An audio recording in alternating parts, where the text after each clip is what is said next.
უკვე 2 საათზე მეტია ქართული ოცნების ოფისში საპარლამენტო უმრავლესობის შეკრება მიმდინარეობს, რომელსაც პარტიის თავმჯდომარე ხელმძღვანელობს და პარტიის სამივე მდივანი ესწრება. შეხვედრის დაწყებამდე დეპუტატები აცხადებდნენ, რომ ისინი მიმდინარე სასესიო კვირის დღის წესრიგს განიხილავდნენ, ასევე ყველა აქტუალურ საკითხს, რომელიც ქვეყნის წინაშე დგას, მათ შორის მოსამართლეებთან დაკავშირებულ თემას. მიმდინარე კვირას პარლამენტში სამთავრობო საათია დაგეგმილი. დეპუტატები იუსტიციის მინისტრია წულუკიანს და პრემიერ-მინისტრ მამუკა ბახტაძეს მოусმენენ.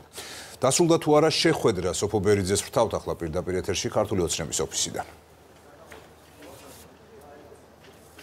უმრავლესობის ხტომის დასრულების შემდეგ გაირკვა, რომ დღევანდელ შეხვედრაზე ერთ-ერთი მთავარი განსახილველი საკითხი გახდა უზენაესი სასამართლოს მოსამართლეობის კანდიდატებთან დაკავშირებული კრიტერიუმები, რომელზეც როგორც ცნობილია აქტიური მსჯელობა და განხილვა მიმდინარეობს პარლამენტში ბოლო დღეების განმავლობაში. მმართველი გუნდის ლიდერები, მათ შორის საპარლამენტო უმრავლესობის ლიდერი, ცოტა ხნის წინ მედიასთან საუბრობდა იმის თაობაზე, რომ ამ კანონპროექტთან დაკავშირებით, ანუ ქართული ოცნების მიერ მომზადებულ კანონპროექტთან დაკავშირებით გუნდში არსებობს აზრთა სხვადასხვაობა და ეს საკითხი პლენარულ ხტომაზე მმართველი გუნდის მიერ იქნება მხარდაჭერილი.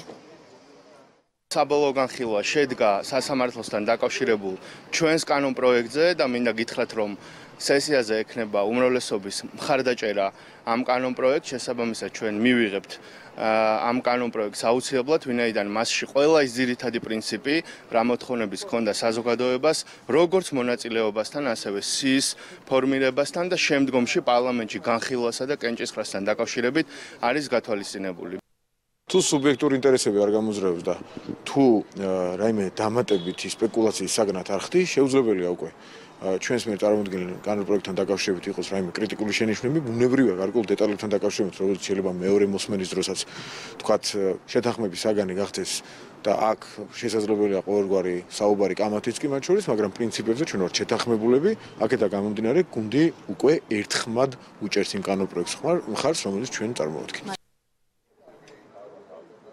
მიმდინარე კვირა საკანონმდებლო ორგანოში საკმაოდ დატვირთულია, 3 მინისტრის მოსმენა მოუწევთ კანონმდებლებს, სწორედ მიმდინარე კვირის განმავლობაში დეპუტატების წინაშე წარსდგებიან თეა წულუკიანი, მაია ცქიტიშვილი და მიხეილ ბატიაშვილი. დამატებით და ამას გარდა ასევე ცნობილია ისიც, რომ პარასკევს საქართველოს პრემიერ-მინისტრს უმასპინძლებს საკანონმდებლო ორგანო. ამ საკითხებზეც იყო დღევანდელ შეხვედრაზე მსჯელობა და კიდევ ერთი თემა, რაზეც მმართველი გუნდის წევრებმა იმსჯელეს, გაირკვა, რომ ეს გახლავთ დიასპორის საკითხებში შესაბამისი კომიტეტი თავმჯდომარის საკითხი, როგორც ცნობილია, ზვიად კვარჭანტირაძე ხელმძღვანელობდა ამ დრომდე კომიტეტს და ასევე ისიც ცნობილია, რომ მან საპარლამენტო უმრავლესობა დატოვა, შესაბამისად გუნდმა მიიღო გადაწყვეტილება, რომ ამ კონკრეტულ კომიტეტს ბექა ოდიშარიამ უნდა უხელმძღვანელოს და ეს საკითხიც იქნება მიმდინარე კვირაში დღის წესრიგში.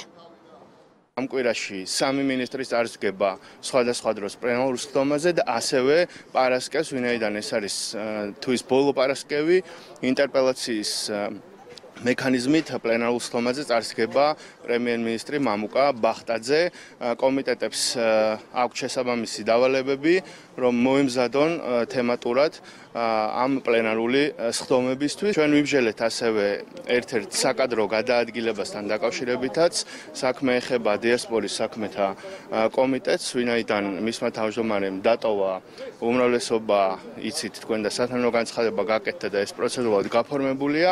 ჩვენ ვიმსჯელეთ კანდიდატურებზე და ამ პოზიციაზე წარვადგენთ ბატონი ბექა ოდიშარიას კანდიდატურას პლენარულ ხტომაზე დასამტკიცებლად.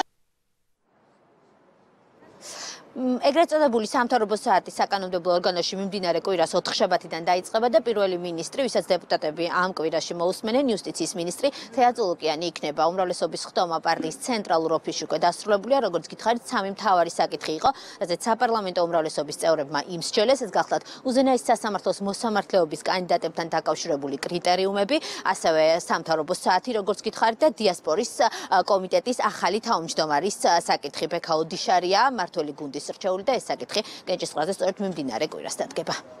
დიდი მადლობა სოფო, ეს სოფო ბერიძე იყო.